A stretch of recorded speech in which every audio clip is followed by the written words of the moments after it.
c'est un bon moment. Finalement avec une happy end, donc probablement qu'on aurait aimé que le scénario quand on est à 2-0 soit différent, mais voilà, c'est le football, je disais, c'est bien aussi de vivre des matchs comme ça avec de la passion, des émotions. Je pense que tout le monde dans le stade et derrière son écran a passé un bon moment.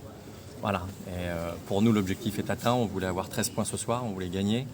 On savait que ce serait un match difficile parce qu'il y avait aussi une musique et peut-être légitime à l'extérieur de dire ah, on a battu le Real Madrid, on a battu l'Atlético Madrid, donc ça va être facile. Nous on savait que ce serait un match difficile, donc on est très heureux d'avoir 13 points ce soir. Je pense que compte tenu quand il y a eu le tirage au sort, on a probablement hérité d'un des tirages au sort les plus difficiles parce que quand tout le monde a vu le Real Madrid, l'Atlético Madrid, la Juve, le Sporting, tous les clubs que vous connaissez, probablement tout le monde disait oh là là, ça va être très compliqué. On a 13 points après 6 matchs, c'est quand même une très très grande performance. Donc il faut féliciter tout le monde, les joueurs, le staff, Bruno, pour le travail qui a été fait. Et donc on est très heureux d'avoir 13 points après 6 journées. Il nous en reste 2, donc on va laisser passer un peu de temps, on va se reconcentrer dessus un peu plus tard. Et on l'a déjà dit, l'appétit vient en mangeant. Si on peut aller chercher autre chose avec ces 2 matchs-là, on ne s'en privera pas, mais on est très très heureux ce soir. Vous imaginiez pouvoir rêver de top 8 comme ça avec un tel tirage? Pour être très sincère avec vous, au départ, pas forcément. Pour être honnête, l'idée c'était effectivement, et je l'avais dit lors du tirage au sort, c'est notre ADN, c'est de gagner, on veut toujours gagner quel que soit l'adversaire. Déjà, jouer les barrages, c'était quelque chose effectivement qui était un bon objectif. Maintenant, je pense qu'on mérite d'être là où on est. On n'a pas volé les résultats qu'on a eus, je pense qu'on le mérite vraiment. Donc voilà, il faut savourer ce soir parce que être là où on est après ces 6 journées, comme je disais, c'est vraiment quelque chose d'extraordinaire. Mais il nous reste 2 matchs, tout est possible et si on peut finir dans les 8 premiers, on ne s'en privera pas. Ça nous permettra de jouer 2 matchs de moins en février quand on voit le calendrier comme il est condensé sur janvier et février. Je pense que c'est quelque chose effectivement qui est plutôt intéressant.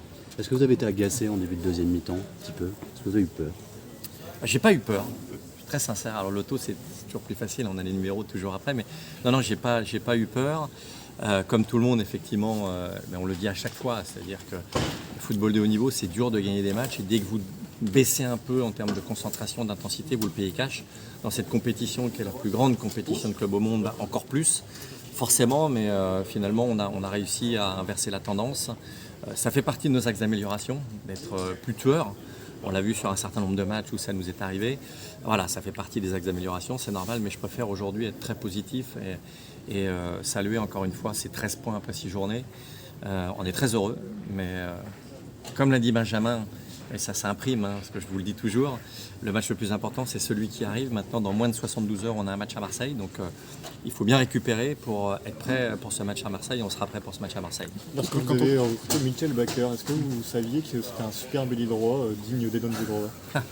Alors est-ce qu'il est digne d'Edon? Je ne sais pas. Mitch c'est lui, parce que Edon c'est Edon. Mais on savait que c'était un joueur qui avait beaucoup de qualité. Ça s'est fait rapidement finalement parce que à fin août, il y a eu la blessure d'Ismaili, donc il a fallu réagir vite. Il y avait le tirage au sort et Mitch a pris sa voiture. Il a fait 80 000 voitures pour qu'on passe un long moment ensemble à Monaco en marge du tirage au sort pour qu'ils comprennent effectivement le projet, savoir où il venait. Mais on savait que c'était un joueur qui avait beaucoup de qualité. Comme vous, on le connaissait. Et puis j'avais appelé Kylian qui m'avait dit beaucoup de bien de lui aussi au niveau de la personnalité. Il m'a dit non, mais il est aimé par tout le monde dans le vestiaire. C'est quelqu'un de très drôle d'ailleurs. Peut-être l'inviter plus tard. Quand on voit un revenant comme Haraldsson qui marque même sur 2 matchs de suite, est-ce qu'on se dit que Lille peut être encore plus fort avec un effectif plus fourni? Les blessés reviennent en masse là, en ce moment. Alors on a un effectif qui est de qualité et qui est en quantité. On a eu beaucoup de blessés. Déjà le retour d'Akon, c'est quelqu'un que j'aime beaucoup. Peut-être que les joueurs qui ont été blessés finalement reviennent aujourd'hui avec une fraîcheur que les autres n'ont pas. Ce qui est logique, hein, avec une fin, parce que quand on est blessé, on est loin du terrain, mais ça nous permet aussi de voir un certain nombre de choses. Donc voilà, on est ravis d'avoir des garçons qui reviennent.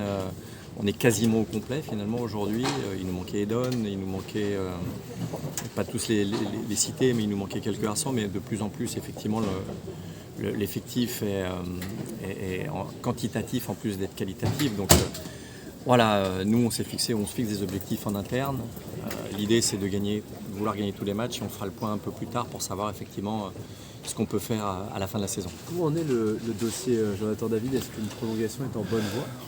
Alors Jonathan, je l'ai déjà dit, je crois qu'il l'a dit aussi, me semble-t-il, il a une proposition entre les mains. On continue de discuter avec Jonah. Il le dit, hein, c'est son club, il est heureux ici. Voilà, il va laisser une trace extraordinaire dans le club. Donc il y a des discussions qui sont toujours en cours. Vous avez parlé de Marseille, c'est un match qui arrive très très vite. Ouais, alors que ce soit clair, enfin, l'idée c'est surtout pas de se plaindre, parce que je l'ai dit tout à l'heure, on a un match dans moins de 72 heures, mais on sera prêts, les garçons seront prêts. Après, il faut s'interroger sur le fonctionnement des instances. Ce sera notre 25e match à Marseille, le 25e. Ce sera le 15e de l'Olympique de Marseille. Donc moi, je me pose des questions sur l'équité de la compétition, je me pose des questions sur la santé des joueurs, et je me pose des questions sur la qualité du spectacle. Parce que vous jouez un match de Champions League, moins de 72 heures après, vous jouez un match important qui peut compter à la fin de la saison. Et encore une fois, indépendamment des moins de 72 heures, c'est 25 matchs versus 15. Et vous avez forcément remarqué qu'il y a 2 clubs qui ont joué hier en Champions League, le mardi soir, et qui jouent le dimanche. Voilà. Mais une fois que j'ai dit ça, encore une fois, on n'est pas là pour se plaindre. On est concentré, on sera présent, les garçons seront présents au rendez-vous. Mais je pense que dans le cadre des réflexions qui doivent être menées, aussi bien pour la santé des joueurs que la qualité du spectacle et de l'équité de la compétition, voilà, j'ai écrit aux instances, à la fédération, à la ligue, parce que voilà, on doit protéger le football. Je ne suis pas simplement en train de parler du LOSC et de Lille aujourd'hui, mais protéger effectivement le football. Il y a beaucoup de joueurs qui sont blessés, il y a des compétitions. Voilà. Pour tout vous dire, j'avais l'autorisation, la validation du président de l'Olympique de Marseille pour jouer le dimanche. Nous avions l'autorisation d'un diffuseur pour jouer le dimanche. Et malgré tout, on se retrouve à un match avec, à moins de 72 heures d'un match de Champions League. Comment vous l'expliquez du coup? Il faut que chacun se regarde.